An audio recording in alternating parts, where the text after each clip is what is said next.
Hi.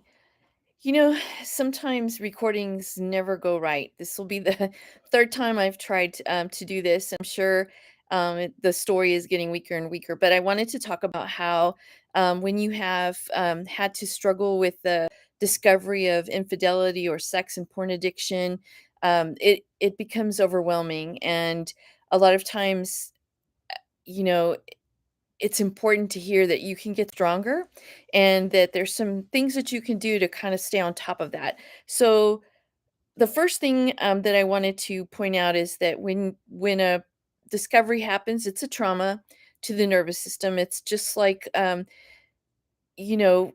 off that fight or flight response. If you were in a car accident, your body kind of takes a snapshot of the moment and it stores it somewhere in your body. And anytime you have some kind of similar situation that reminds you of that accident, the whole trauma can be re-triggered if it hadn't been released. So it's the same kind of thing with the betrayal trauma. If you the very first time that you confronted the whole issue, all the truth came out, that would be one of those issues where it made a stamp on you and could have created a trauma response. So when you have those kinds of things, that means that you're going to be in this position where you want to always be on guard. You're going to become hyper vigilant. You're going to constantly be thinking, and so there's some natural things that you can do that don't require much of anything except maybe to practice consistently. So one of them is deep breathing exercises. A second one would be meditation. The third one is overall self care, which would include sleeping, eating, and exercising. So if you can take care of those things, that would be tip number one. Sleeping, it helps reduce the negative impact of inflammation when you have these types of traumas. The eating helps to keep your immune system up and gives your body everything it needs to continue to function on a daily basis. And exercise, increased oxygenation, and can also be a protectant factor if you're struggling with possible depression and anxiety. So, those are just a few of the benefits. There's a ton of benefits to doing um, things to reduce the stress response. The second area is going to be finding people around you that are able to listen to you, won't be judging you, and can be supportive. Just listen. It's really hard sometimes to share these things, and it's hard to find the right people to connect with. Maybe you have some good friends, but you know that they're going to tell you, leave him. Or maybe you have some friends that are going to say, you shouldn't leave. Or maybe, your parents have said, "Oh, you've gotta stick by your man."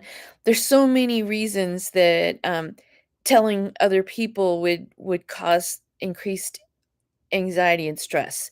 So, start looking around to see if there's maybe a friend, from the past or somebody in the present, or maybe you're gonna have to actually look further and go into some type of, therapeutic type of setting. So a friend or family member that can listen without judgment and not provide you with opinions telling you you need to stay or telling you need to go. Those kind of decisions don't get made lightly, and a lot of factors go into that. And I'll probably do a video later on to talk about that kind of stuff. So then the third area that's going to help with this response is the seeking out support services. So that would be things like finding a therapist that specializes in partner betrayal. There are certified sex addiction therapists. There are um, APSAT coaches and therapists, APSAT. They are specific for partners that are coping and dealing with betrayal trauma. And there's also certified sex therapists. There are licensed marriage and family counselors. You can call any counselor if they don't have those credentials and ask them what their experience is in dealing with this type of issue. Have they had specialized training? Do they understand what it takes to start processing and handling this very sensitive information to be able to help support you in whatever decisions you need? So, so those are just a few of the things, in addition to maybe some therapy, you might wanna consider some support groups. So there is, S-Anon, which is a support group for, partners of sex addicts. There is, Celebrate recovery programs out there that, have a Christian spiritual-based focus, and offer support. There's usually 2 groups. One is the section with the person that has the addiction issues, and the other would be for partners of individuals that have that difficulty. I will probably do some type of video in the future talking about what some of those groups do. There's also um, online groups, so you can definitely consider um, looking up support groups online. I know that Dr. Rob Weiss has groups under his website. It's Seeking Integrity, gives a lot of webinars too, and he also, offers Q&A for the couples to call in. So that's an additional free resource. As a woman, there's ADO Recovery, ADDO, and they actually do a lot to provide as much information as possible regarding infidelity and betrayal trauma. Dr. Kevin Skinner is the founder of that group and my mentor. He's an excellent resource, has written a lot of books, um, just chock full of energy, information, and energy. Um, so those are just a few suggestions. So again, look for ways to reduce that, you know, fight or flight response. Look for a support system, people that are close to you that you trust and that are going to be able to listen, and then seeking out additional support on a different level, whether it's through support groups or counseling. You also might want to start looking for a CSAT, that's a certified sex addiction therapist, or a certified therapist that manages or handles relationships. There is a person by the name of Carol Jorgensen Sheets that's written a lot of books on helping her heal, helping them heal.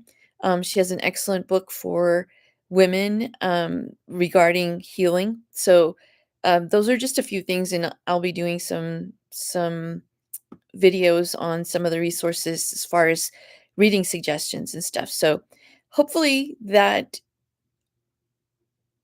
this was helpful. Also, I do Q&As every Sunday at 2 p.m. Central Standard Time. If I have one scheduled, just contact me through my website at www.cherylcamarillo.com and send me a contact note with your email saying, "Hey, I would like to get the Zoom link for this Sunday's session." The other option is to go on to my TikTok, at Sharing with Cheryl, and it's also down in the information below. And when you go into that area, just send me a message, and I'll try to respond back with the link. So, hope to see you. I'll answer any questions that you have regarding yourself, regarding treatment for your partner, or regarding just the whole length of process, trying to get from the beginning of discovery all the way to the end where this relationship becomes better than you hoped, or that you've moved on to something even better in your life. So, thank you.